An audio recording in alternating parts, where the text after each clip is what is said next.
राधे राधे, जय माता की भक्तों।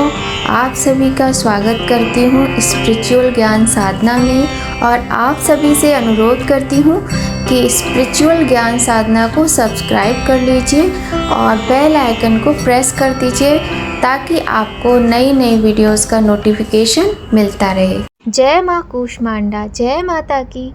कैसे हैं आप सभी लोग? माता रानी की कृपा आप सभी पर सदा बनी रहे। शारदीय नवरात्रि का त्यौहार हम सभी बहुत ही धूमधाम से मनाते हैं। आज नवरात्रि का चौथा दिन है और माँ कूष्मांडा की पूजा की जाती है। माँ कूष्मांडा का वाहन सिंह है और माँ को आदि शक्ति के नाम से भी जाना जाता है। माँ के स्वरूप को सूर्य की तरह चमकने वाला बताया गया है। माता कूष्मांडा की पूजा करने से साधक को हर प्रकार के रोग और दोष से मुक्ति मिल जाती है। इसके साथ ही माँ अपने भक्तों का कल्याण करती हैं।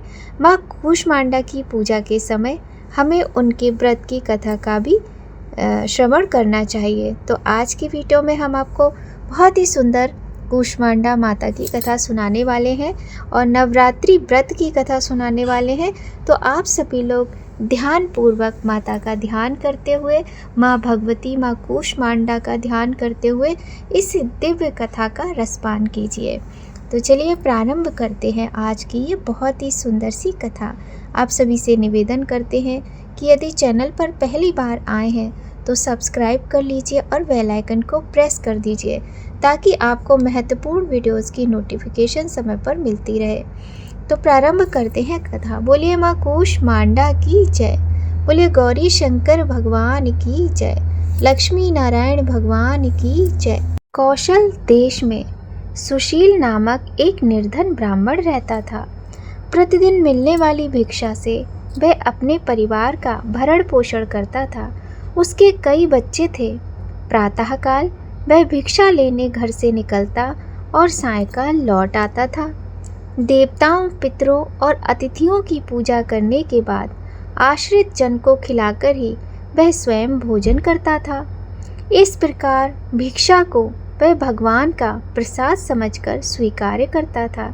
इतना दुखी होने पर भी वह दूसरों की सहायता के लिए सदैव तत्पर रहता था। यद्यपि उसके मन में अपार चिंता रहती थी, तथापि वह सदैव धर्म कर्म में लगा रहता था। अपनी इंद्रियों पर उसका पूर्ण नियंत्रण था। वह सदाचारी, धर्मात्मा और सत्यवादी भी था।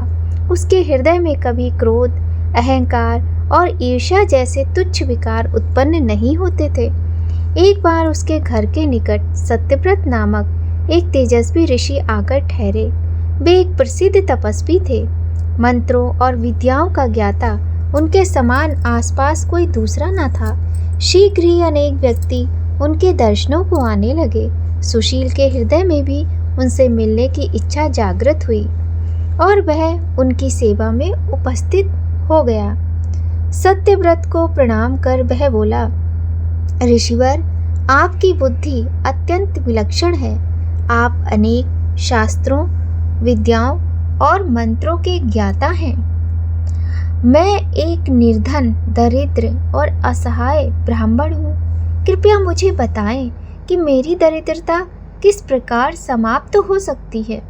उसने आगे कहा कि हे मुनिवर, आपसे ये पूछने का केवल इतना ही अभिप्राय है कि मुझ में कुटुंब का भरण पोषण करने की शक्ति आ जाए। धन भाव के कारण मैं उन्हें समुचित सुविधाएं और अन्य सुख नहीं दे पा रहा हूँ। धन का अत्यधिक अभाव है। हे दयानिधान, तप, दान, व्रत, मंत्र अथवा जप, आप कोई ऐसा उपाय बताने का कष्ट करें जिससे कि मैं अपने परिवार का यथोचित भरण पोषण कर सकूं। मुझे केवल इतना ही धन की अभिलाषा है जिससे कि मेरा परिवार सुखी हो जाए। तब सत्यव्रत ऋषि ने सुशील को भगवती माँ दुर्गा की महिमा बताते हुए नवरात्रि व्रत करने का परामर्श दिया। सुशील ने सत्यव्रत को अपना गुरु बनाकर उनसे मायाबीज नामक भुवनेश्वरी मंत्र की दीक्षा ली। तत्पश्चात नवरात्रि व्रत रखकर उस मंत्र का नियमित जप आरंभ कर दिया। उसने भगवती दुर्गा की श्रद्धा और भक्तिपूर्वक आराधना की। 9 वर्षों तक प्रत्येक नवरात्रि में वह भगवती दुर्गा के माया बीज मंत्र का निरंतर जप करता रहा। सुशील की भक्ति से प्रसन्न होकर 9वें वर्ष की नवरात्रि में अष्टमी की आधी रात को देवी साक्षात प्रकट हो गईं। माँ भगवती ने सुशील को दर्शन दे दिए और सुशील को उसका अभीष्ट वर प्रदान करते हुए उसे संसार का समस्त वैभव, ऐश्वर्य और मोक्ष प्रदान किया। इस प्रकार भगवती दुर्गा ने प्रसन्न होकर अपने भक्त सुशील के सभी कष्टों को दूर कर दिया और उसे अतुल धन संपदा प्रदान की, मान सम्मान और समृद्धि प्रदान की।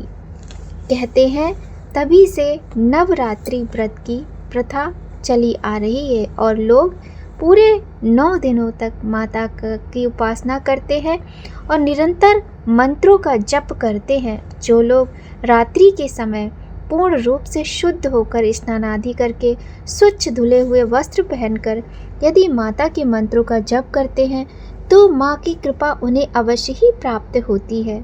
आज माँ कूष्मांडा का दिन है। माँ कूष्मांडा की लोग तरह तरह से पूजा आराधना करते हैं। माँ सभी प्रकार के रोग दोष दूर करती हैं।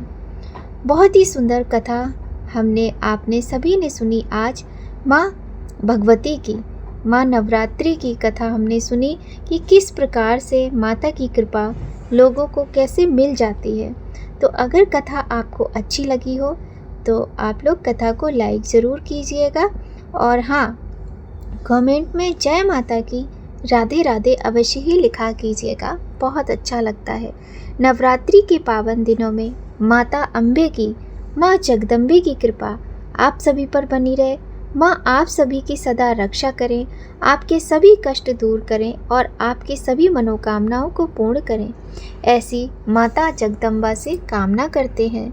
माँ दुर्गा ने किस प्रकार से देवताओं को राक्षसों से बचाया, उनकी रक्षा की, ये हम सभी जानते हैं। हम सभी पढ़ते हैं पुराणों में, दुर्गा सप्तशती का पाठ करते हैं, देवी भागवत पुराण का पाठ करते हैं। तो हम सभी माँ की महिमा को जानते हैं, इसीलिए सबको माता की पूजा और व्रत अवश्य करना चाहिए। यदि व्रत नहीं कर सकते हैं तो कम से कम माता की पूजा पूरे 9 दिन तक बहुत ही शुद्धता के साथ अवश्य ही करनी चाहिए। माता बड़ी ही कृपालु हैं, वह आपकी समस्त मनोकामनाओं को पूर्ण अवश्य ही करेंगी। तो आज माता कूष्मांडा का दिन है। माँ कूष्मांडा को पेठे का यानी कि कुम्भड़े की बलि आज दी जाती है और माँ कूष्मांडा जो है वह आदि शक्ति हैं और ज्ञान के पर्याय का भी प्रतीक है। और माता रानी के मंत्र क्या है, इसके विषय में आपको हमारे चैनल पर ही आज सुबह की वीडियो में जानकारी मिल जाएगी। बहुत ही सरल मंत्र हमने बताए हुए हैं, आप वहाँ पर जाकर मंत्र सुन सकते हैं और आप उन्हीं मंत्रों का जाप भी कर सकते हैं। और किसी भी पूजा में, किसी भी व्रत में हमें सबसे पहले सूर्योदय से पहले ब्रह्म मुहूर्त में उठना चाहिए। इसके बाद हमें पूर्ण रूप से स्नान आदि करके शुद्ध होकर पूजा पाठ करना चाहिए। षोडशोपचार से माँ भगवती की पूजा करें और जो भी आपके घर में भोग रखा हो, बताशे, लौंग, पान आदि का भोग लगाएं। माँ को मिश्री का, गुड़ का भोग लगाएं। कल स्कंद माता का दिन है, कल 5वां नवरात्रि है। माँ स्कंद माता के स्वरूप की पूजा की जाएगी और कल केले का भोग आप अवश्य लगाएं यदि संभव हो। नहीं तो जो भी आपके पास है, मन में किसी तरह का विचार ना लाएं, कोई संदेह ना लाएं। जो भी आपके पास है पूर्ण श्रद्धा भाव के साथ माता को आप वही अर्पित करें। बस आपकी श्रद्धा और भाव होना चाहिए। माँ तो बहुत ही दयालु हैं। तो चलिए आज की वीडियो में इतना ही। अगर आपको कथा अच्छी लगे तो लाइक कर दीजिएगा। जय माता की, राधे राधे लिखिएगा कमेंट में। और आप सभी अपना प्यार, सपोर्ट सदा बनाए रखिए स्पिरिचुअल ज्ञान साधना के साथ। माँ कूष्मांडा आपकी सदा रक्षा करें, आपकी सभी मनोकामनाओं को पूर्ण करें। ऐसी कामना के साथ आज की वीडियो को यहीं विराम देते हैं। जय माता की, राधे राधे।